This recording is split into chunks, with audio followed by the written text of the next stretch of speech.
Tenemos delante un material que es, de verdad, una auténtica maravilla visual. Y un rompecabezas. Totalmente.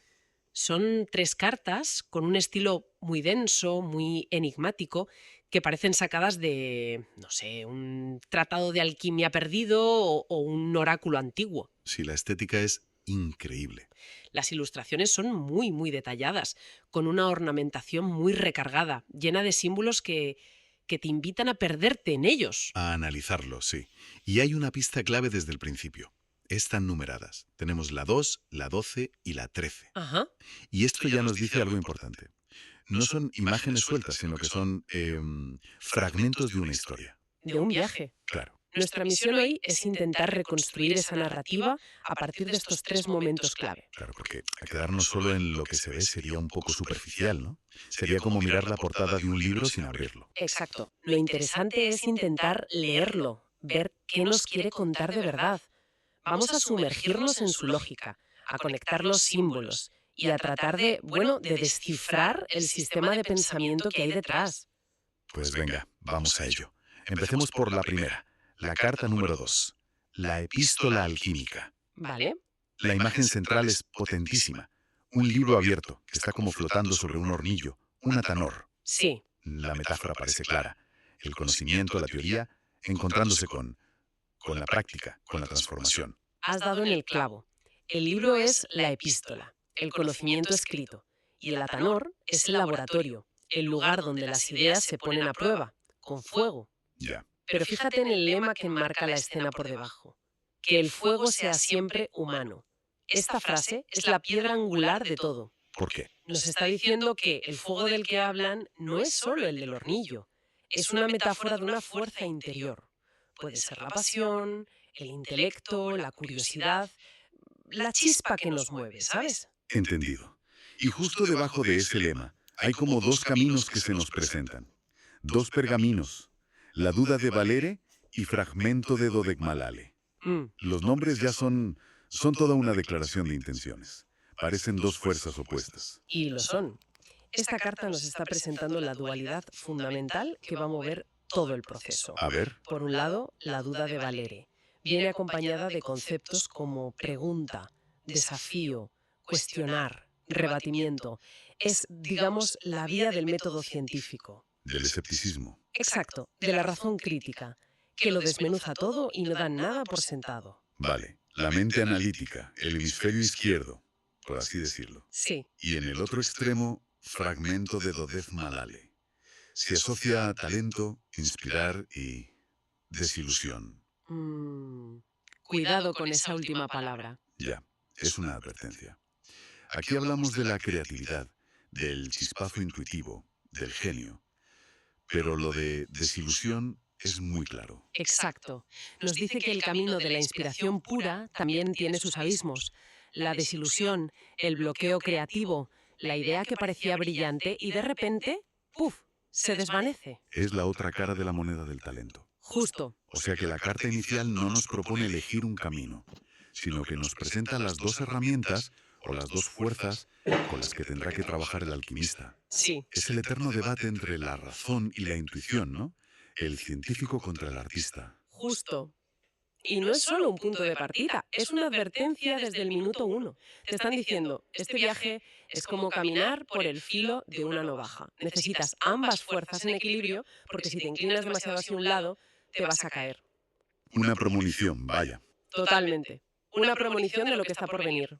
Claro, porque al ver la segunda carta que tenemos, la número 12, la torre del alquimista, queda claro que alguien ha perdido el equilibrio por completo. Uf, sí. Esto es un desastre. El ambiente es de caos, de destrucción absoluta. Es un cambio de tono brutal, sí.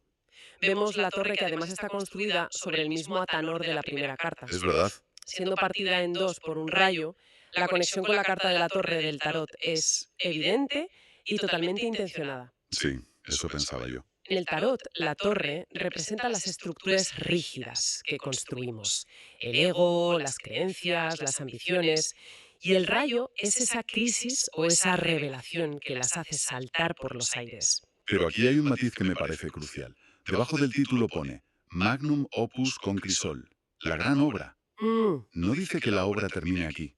Dice que se hace con esto. Es como si la destrucción fuera un ingrediente más de la receta. Esa es la clave. Esa es la clave para no interpretar esta carta como un simple fracaso.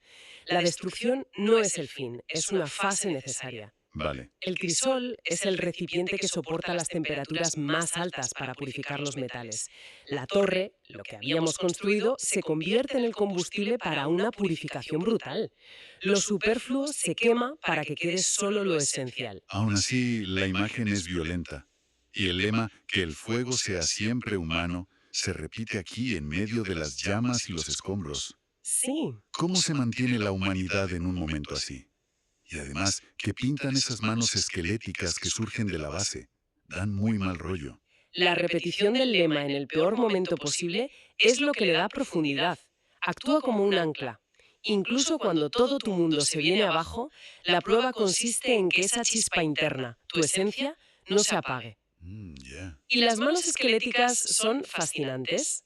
Podrían ser los fracasos pasados, los fantasmas de intentos anteriores que resurgen para atormentarte.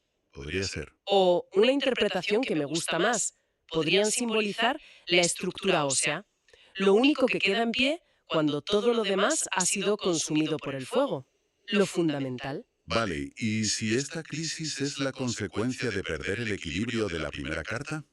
Los textos de abajo deberían darnos pistas. Vemos de nuevo a la duda de Valere y a Dodek Malale. Y aquí es donde vemos los peligros que se anunciaban, pero ya manifestados. La duda de Valere, el camino de la razón, ahora se enfrenta al freno y sobreesfuerzo, y al velo de la ignorancia. Me suena.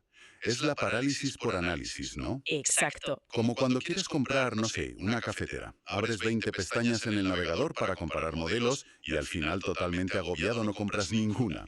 Es una analogía perfecta. El sobreesfuerzo te lleva a no hacer nada. Te bloqueas. El exceso de crítica te ciega, te pone un velo de ignorancia y te frena. Por otro lado, el camino de la inspiración, Dodek Malale, también ha caído en su propia trampa. Ahora se enfrenta a la proyección y control y a la obsesión. Espera, lo de la duda que lleva a la parálisis lo entiendo perfectamente. Pero, ¿cómo el talento y la inspiración llevan a la obsesión y el control? Yo pensaba que la inspiración era algo liberador, algo que fluye. Pero es una trampa muy sutil y muy común. Piensa en un artista, un inventor, un líder con una visión genial. Si se enamora tanto de su propia idea, que intenta forzar la realidad para que encaje en ella a martillazos. Vale, ya veo por dónde vas. La inspiración se convierte en tiranía. La proyección es imponer tu visión sobre el mundo, y el control es el intento desesperado de que nada ni nadie se desvíe de tu plan. Es una forma de locura creativa que consume todo a su paso. Entendido. La torre no es un accidente, es la consecuencia inevitable de llevar cualquiera de los dos caminos a un extremo dogmático. Entendido. La torre es una purga necesaria, una cura de humildad para el alquimista. Entiendo que después de una crisis así, lo que viene tiene que ser la solución, o al menos la lección aprendida. ¿Es eso lo que vemos en la carta 13? Exactamente. La carta 13, la sentencia de la llave, es la calma después de la tormenta. Sí, se nota. La iconografía es mucho más serena, casi solemne. Una mano sostiene una llave muy ornamentada sobre un frasco con un líquido dorado. No hay fuego, no hay ruinas. Es la resolución. La llave. La llave, que el texto llama clavis aurea o llave dorada, es la respuesta, el acceso al entendimiento. Y el líquido es el resultado, la quinta esencia, el oro filosófico obtenido tras sobrevivir a la purificación de la torre. Pero los textos aquí se vuelven rarísimos. En la parte de arriba hay dos frases que me han dejado perplejo. Una es, el alquimismo es del mercado. Vale, puedo intuir que la sabiduría hay que usarla en el mundo real, en la plaza del mercado. Pero la otra, el jesuitismo es parentesco en cuatridimensional. Eso me suena a ciencia ficción mezclada con teología. Totalmente. Es la parte más hermética y es deliberado. No creo que se refiera a los jesuitas en un sentido literal. No tendría mucho sentido. No. En estos contextos, a veces se usan nombres de órdenes para invocar un linaje de conocimiento, una familia de ideas. Y lo de cuatridimensional nos saca del plano físico. Es una forma poética de decir que la sabiduría que has alcanzado te permite ver conexiones ocultas entre las cosas. ¿Parentescos? Exacto, parentescos, que operan en otro nivel de la realidad. Pero sinceramente es una puerta que estas cartas solo dejan entreabierta. De acuerdo, una ventana a un nivel superior. Pero la frase central, la que da nombre a la carta, es la que contiene el verdadero mensaje, la sentencia. Sí, Clavis aurea, filo humane propone. Propone y se olvida de perfeccionar. aquí está el corazón de todo el viaje, la gran revelación, el secreto que abre la llave dorada. Un momento. ¿Me estás diciendo que la gran revelación, el premio final por el que has pasado por el fuego y la destrucción, es que el hilo humano propone, planifica, intenta y al final se olvida de perfeccionar? Sí, ¿Que estamos condenados a ser imperfectos? Después de tanto trabajo. Suena un poco decepcionante, ¿no? esa es la paradoja, ¿verdad? Y puede que sea la idea más difícil y a la vez más liberadora de todas. A ver, explícame eso. Tendemos a pensar en la alquimia como la búsqueda de un objeto perfecto, el oro. Esperamos que la sentencia sea una fórmula para la perfección.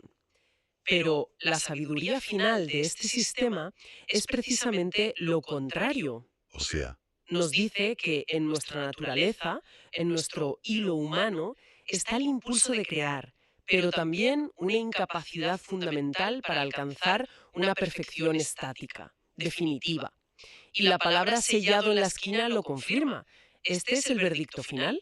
No hay más. entonces, si juntamos las tres piezas, el viaje es bastante inesperado. Empezamos con la carta 2, la epístola, que nos da las herramientas en equilibrio, razón e inspiración. Luego la carta 12, la torre, nos muestra la catástrofe que ocurre cuando perdemos ese equilibrio y nos aferramos dogmáticamente a una de las dos. La crisis que nos obliga a soltar. Eso es. Y finalmente, la carta 13, la llave. Y la gran lección no es cómo ser perfecto, sino la aceptación profunda y serena de que la perfección no está a nuestro alcance. Exacto. El objetivo no era llegar a un destino perfecto, sino entender la naturaleza del viaje en sí. Lo has resumido a la perfección. El sistema valora la razón, valere, y la inspiración, malale. Pero su propósito último es enseñarnos a navegar la tensión entre ambas. Y el hilo conductor que sobrevive a todo, el lema que lo ata, es que el fuego sea siempre humano. Claro. La humanidad de ese fuego no reside en su capacidad para crear algo perfecto. Reside en su perseverancia a través del conocimiento, de la crisis y finalmente en la aceptación de su propia naturaleza imperfecta.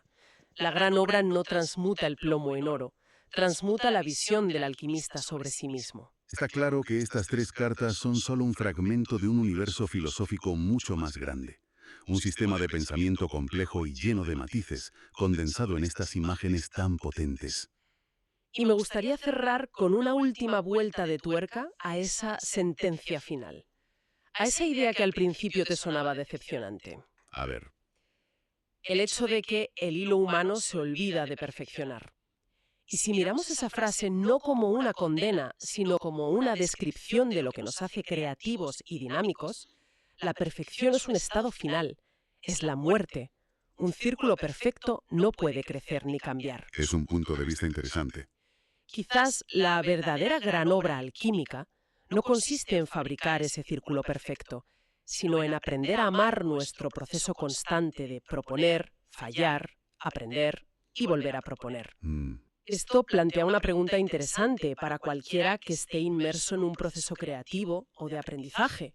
Y si ese olvido de perfeccionar no es un fracaso que debamos lamentar, sino la condición esencial que mantiene nuestro fuego humano encendido y en constante movimiento.